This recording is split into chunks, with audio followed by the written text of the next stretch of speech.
In today's video, I'm going to give you guys the best starter guide to Anime Rangers Eggs. But before we go do that, would you guys like to have a chance to win a free Game Pass? All you need to do is drop a like, subscribe to the channel, and comment your Roblox username down below. I can win multiple Game Pass every week. Anyway, guys, without further ado, let's get on with the video. Okay, so when you first load into the game, you're probably going to be looking something like, well, this. You will have nothing. That level bar will most likely say level 1 down there. And you will pretty much have no currencies in the game. So the very first thing you need to do, actually I think you have to pick which unit you want, but after you've went ahead and done that, you want to see if you are able to go ahead and do any summons. And let you know, no matter what you get at the start, it'll be useful for you. Go over to the summons area, you know, to teleport to it. If you go ahead and click areas and then you click summon, and it'll teleport you straight there. It's an easy walk to get to though, and then you can either do a normal summon or 10 summon, and go ahead and get that done. You get your units or a 10 summon just for the sake of the video. Literally anything you get though at the very start is going to be useful to you, as just having some extra units is going to be really beneficial. And then after doing that, you may also be able to go ahead and click on quests. After you click on quests, you'll be able to click claim all, and you'll be able to get some rewards. So I got a bunch of gems there, and I got a bunch of gold there as well, which will be very useful to you. You can then also go to the units index, which is right next to you, and you click claim all, which will give you even more gems, which you then can go ahead and use again on the summons to do one summon this time, just to go ahead and make it a little bit simpler.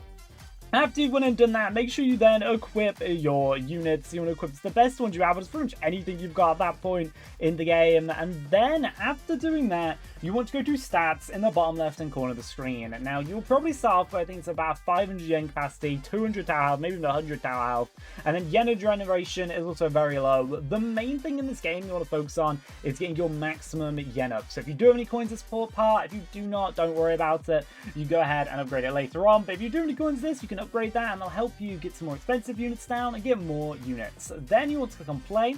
You want to click on create a room, and then you want to go all the way over to Vucha Village. I'm saying that wrong. And you want to work through all of the chapters in this. So something you can actually do, which will be really helpful when you progress the game, is you can play the game on Nightmare mode and Hard mode. They both will give you a lot more XP, and that'll just help you level up about 10 times faster, as your main goal when you first start should be to get to level 5. As at level 5, you get access to codes. Now codes for this game are constantly coming out, so I definitely recommend either finding a video on it. I may make one at some point if people want me to, or just join their Discord. It's probably the most consistent place to get like a ton of different codes to the game. And then with these codes in the bottom right corner of the screen, of the screen, you can go ahead and redeem them. There is currently only 2 working codes in the game, but like I said, this changes a ton. This may change the time you're watching the video.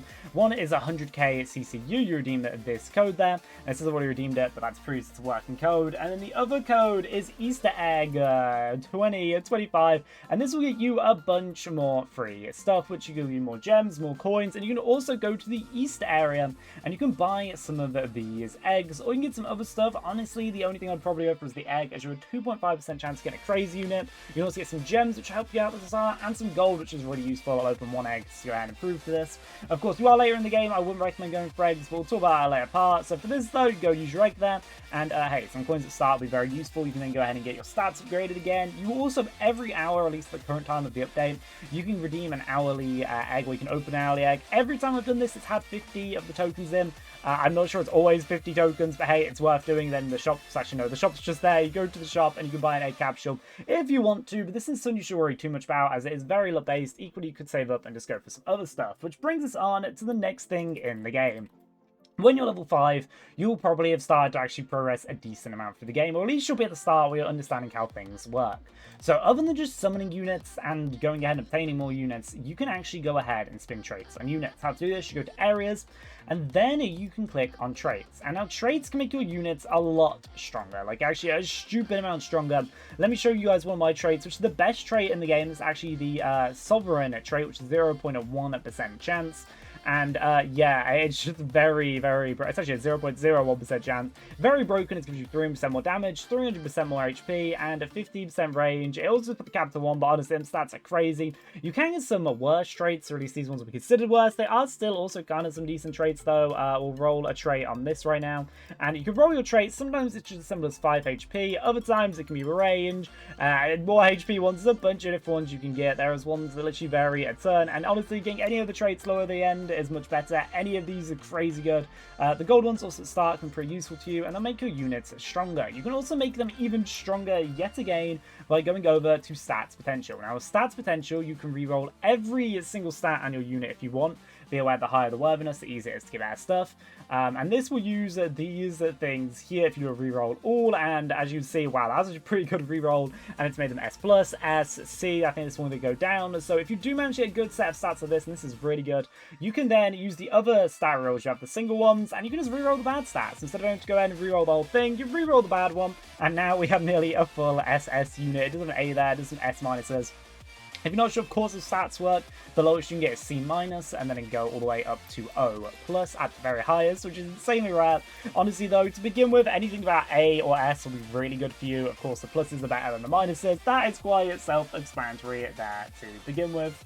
Then, after you now start progressing through the game, and your first goal should be for level 15, and the best way to get to level 15 is you will notice you'll probably need about 1 mythic unit to go ahead and do this, maybe 2 of them. When you're clearing the stages, you do them in nightmare mode. So whenever you really get this mythic unit, probably other than the first area, as it would be decently hard to get one and actually place it down, you'll hopefully upgrade your stats enough where you can place one down spawn, and then just play the nightmare mode of all these game modes. If you do find it too hard, you can just go back to the normal game mode, and you want to progress through that, going through every single one of these. By the time you've done to the end, assuming you play the last couple of nightmare, you'll most likely be at level 15, which opens a lot more of the game up to you.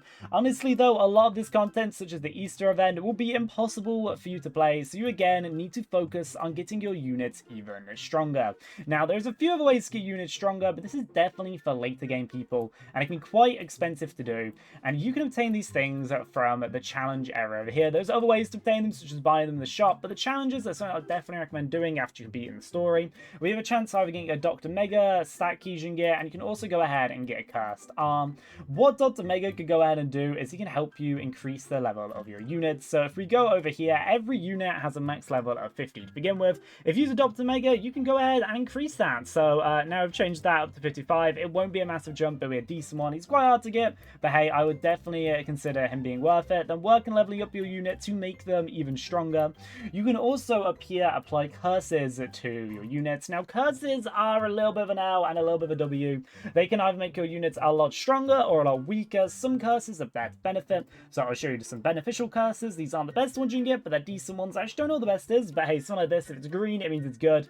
If it's not green, it means it's bad. I'll roll one right now, and we actually got 2 greens, which is quite rare to get, and with -7% cooldown, it's quite nice. But I do have some units somewhere that do have some bad curses. Sometimes you get 1 bad, 1 good, and honestly, it could be a little bit all over the place, such as on my King of Shadows, whatever you want to call him, Sung Jinwoo.